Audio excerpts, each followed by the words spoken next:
We finally got to test drive this car in the desert, in the wadis, in the mountains, on the road. The all-new, long-awaited Toyota Prado.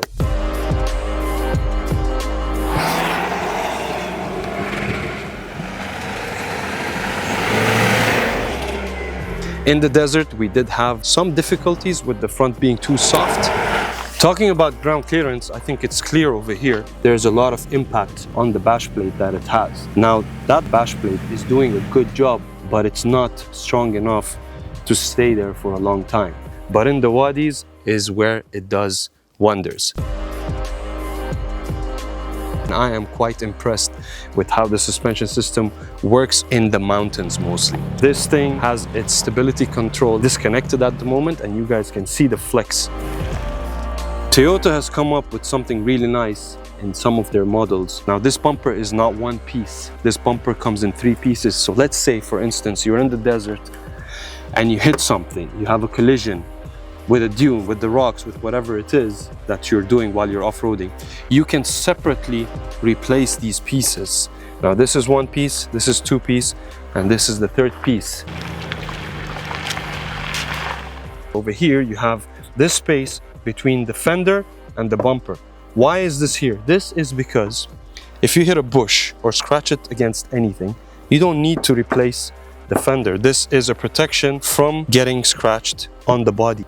The logo that used to be on everywhere of the car doesn't exist anymore. The only area where you see the badge is the wheels. This kind of tells you that it's a Toyota if you don't know how to read the Toyota in written on the front bumper and the back of the car.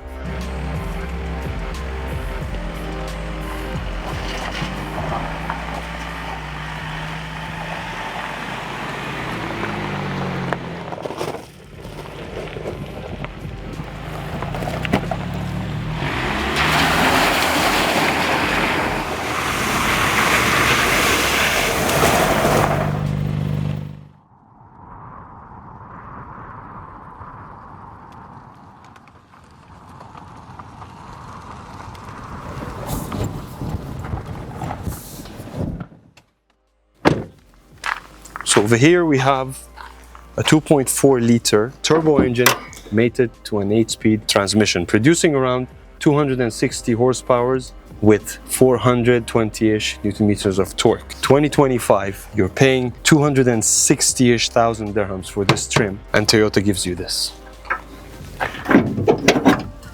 Toyota, you could have done better.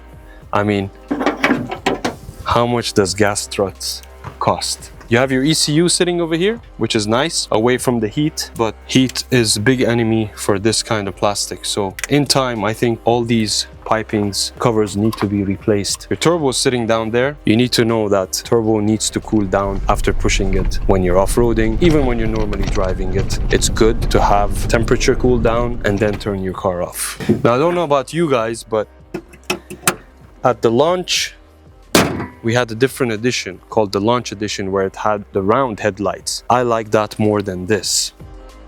A lot of people have been criticizing Toyota being very boxy, saying that they've copied the Defender, they've copied the Jetour, they've copied the Tank, I don't know what not. But Toyota has always been making boxy cars. It was the 100 series Land Cruiser that made them shift and become a bit smoother and softer. Then you had the 200 series and the 300 series Land Cruiser. But over here, Toyota brought back some of its history. Now, looking at this car, you can get a lot of features that were done previously on Toyota model cars. I like the fact that they have a roof rail on there. You have your side steps over here. Makes it very easy to get in and out of the car. Let's say you accessorize your car and you have a roof rack over here. You can either have that or replace it with something that you have modified yourself. There's a sea of modifications that you can do. They've already started this in America because they've got this car as the Land Cruiser 250 over there. We have it as the Prado.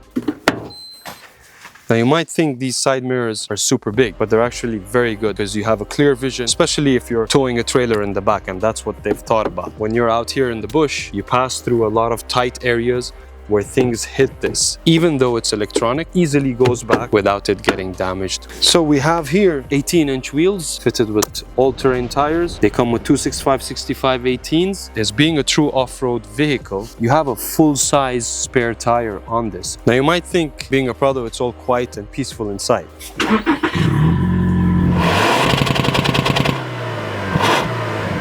I think that's pretty loud for a 4-cylinder turbo.